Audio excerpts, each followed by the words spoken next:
Welcome back in our YouTube channel solution of life Ajay Pandey. मैं अजय पांडे आप सभी का स्वागत करता हूं हमारे यूट्यूब चैनल में। और आज हम लेकर आए हैं कि टर्म 1 का सीबीएसई एग्जाम्स जो होने वाला है उसका ओएमआर शीट कैसा रहेगा और उसको हमें किस तरीके से फिल करना है। तो ज़्यादा देर ना करते हुए, ज़्यादा टाइम आपका ना लेते हुए हम चलते हैं अपने आज के इस वीडियो के टॉपिक पर। तो आइए देखते हैं सबसे पहले कि सीबीएसई ने किस तरीके की ओएमआर शीट जारी की है। और जैसा कि आपको स्क्रीन पे दिखाई दे रहा है कि कुछ इस तरीके की ओएमआर का सैंपल सीबीएसई की साइट पर जारी किया गया है। तो हम इस वीडियो में बात करने वाले हैं कि किस तरीके से आपको डिटेल फिल करनी है और कैसे कैसे आपको आंसर्स मार्क करने हैं। तो आइए हम लोग शुरुआत करते हैं और देखते हैं। सबसे पहले जो आपको दिखाई दे रहा है यहाँ पर अनुक्रमांक, तो दिख रहा होगा आपको अनुक्रमांक। तो ये जो डिटेल आपको यहाँ पर इस पोर्शन में दिखाई दे रही है, ये सारी डिटेल, ये जितनी भी ये डिटेल आपको दिखाई दे रही है, ये सारी डिटेल आपको प्री फिल्ड मिलेगी, यानी कि ऑलरेडी डिटेल्स फिल्ड होंगी। आपको इसमें से कुछ भी फिल नहीं करना पड़ेगा। यानी कि आपका रोल नंबर लिख के आएगा पहले डिजिट्स में और उसके बाद वर्ड्स में। इसके बाद आपके जो एग्ज़ाम होगा उसकी डेट लिखी होगी, डे यहाँ पर मेंशन होगा, और जिस स्कूल में आपका सेंटर गया है उसका नाम यहाँ पे होगा, उसका कोड होगा, और जिस सब्जेक्ट का आपका एग्ज़ाम है उसका नाम और उसका कोड यहाँ पर होगा। फिर आपका नाम और आपके फादर का नाम और आपके स्कूल का नाम और स्कूल कोड भी होगा यहाँ पर।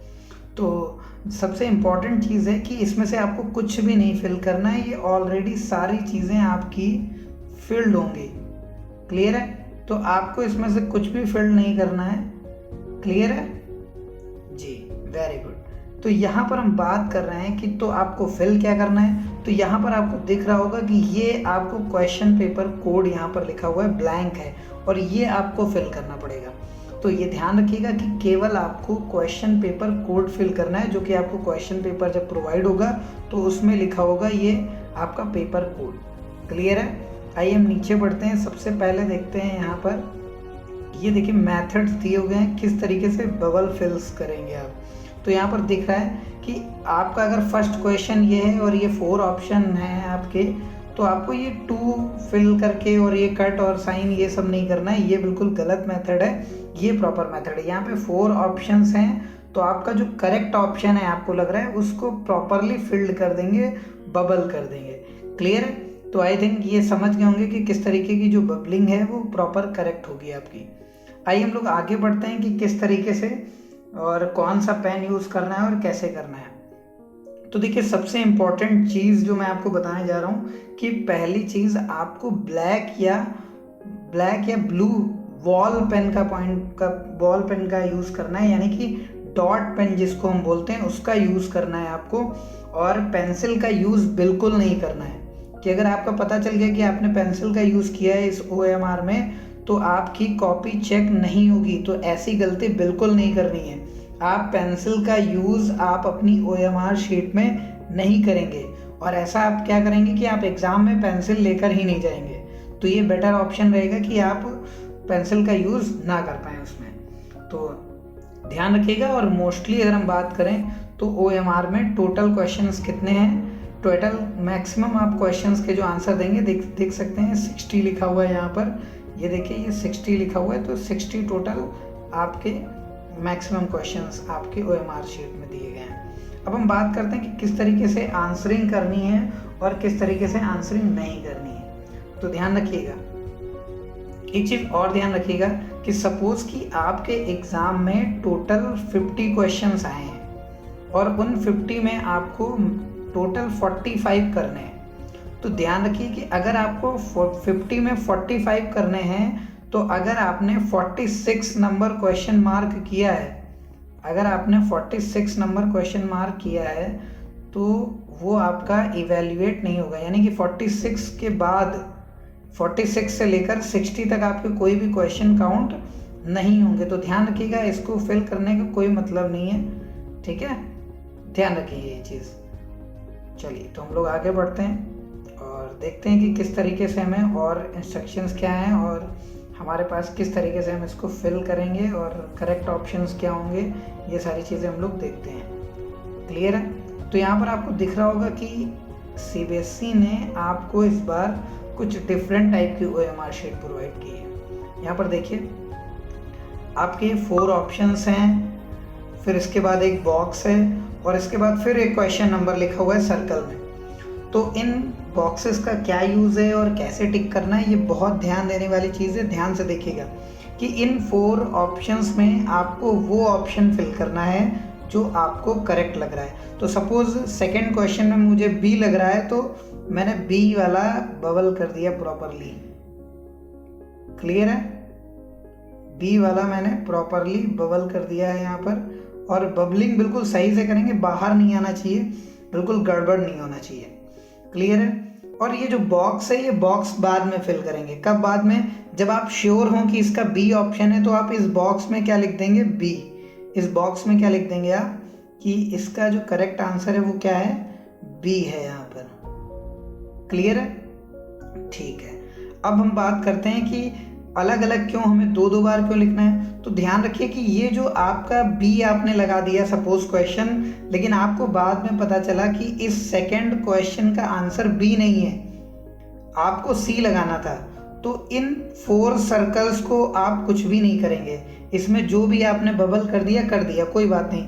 लेकिन अगर आपने इस बॉक्स को फिल नहीं किया है, इस बॉक्स को फिल नहीं किया है, तो आप क्या करेंगे? अगर आपको लगता है कि सी ऑप्शन सही है, तो यहाँ पे सी फिल कर देंगे बॉक्स में।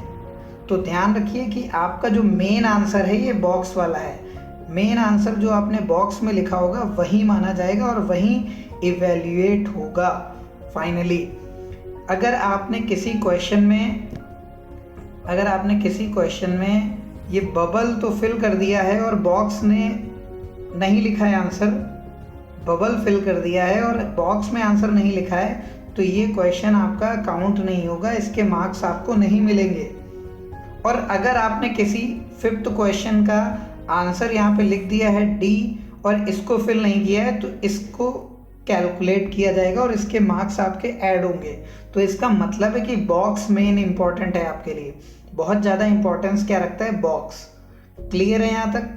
आई होप कि क्लियर होगा। और अगर किसी को भी कोई डाउट होता है वो कमेंट सेक्शन में अपना कमेंट जरूर देगा, तो मैं उसको कमेंट के थ्रू या नेक्स्ट वीडियो अगर ज़रूरत पड़ेगी तो नेक्स्ट वीडियो के थ्रू सॉल्व करूँगा।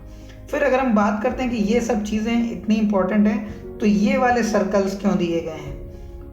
तो देखिए, आइए जानते हैं कि ये वाले सर्कल्स क्यों दिए गए हैं। तो सपोज कि आपके एग्ज़ाम में 10 क्वेश्चंस में से 5 क्वेश्चंस करने थे, 10 में से 5 क्वेश्चंस करने थे, तो आपने क्या किया? ये 11 किया, 12 किया, 13 आप नहीं करना चाहते हैं, तो 13 में क्या करेंगे? ना ही आप ये 4 ऑप्शन फिल करेंगे, ना ही इस बॉक्स को फिल करेंगे। आप किसको फिल करेंगे?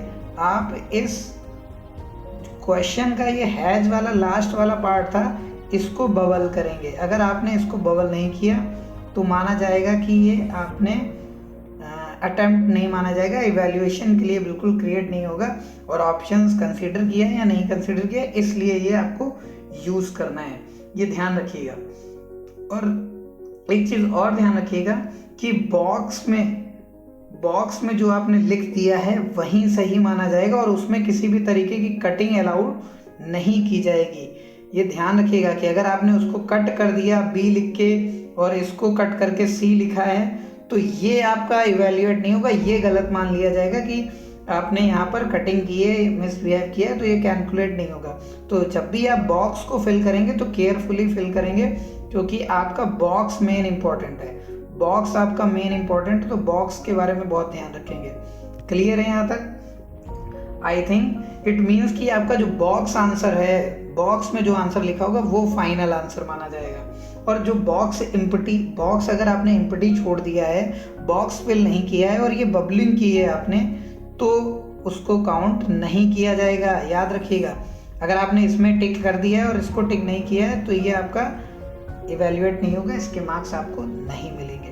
चलिए हम लोग लास्ट पोर्शन की बात करते हैं कि इसमें क्या करना है। यहाँ पर नीचे लिखा हुआ है कि I confirm that all particular givens are correct. तो इसको आपको इस ब्लॉक में यहाँ पर लिखना होगा, अपनी राइटिंग में कंटिन्यूसली राइटिंग में लिखना होगा, और उसके बाद आपको क्या करना पड़ेगा? यहाँ पर अपना सिग्नेचर करना पड़ेगा। तो आई होप आप सभी को समझ में आ गया होगा कि किस तरीके से ये OMR को फिल करना है। फिर हम लोग देखते हैं कि ये डिटेल्स जो हैं आपकी ये ऑलरेडी प्री फिल्ड होंगी, केवल आपको क्वेश्चन पेपर कोड फिल करना होगा।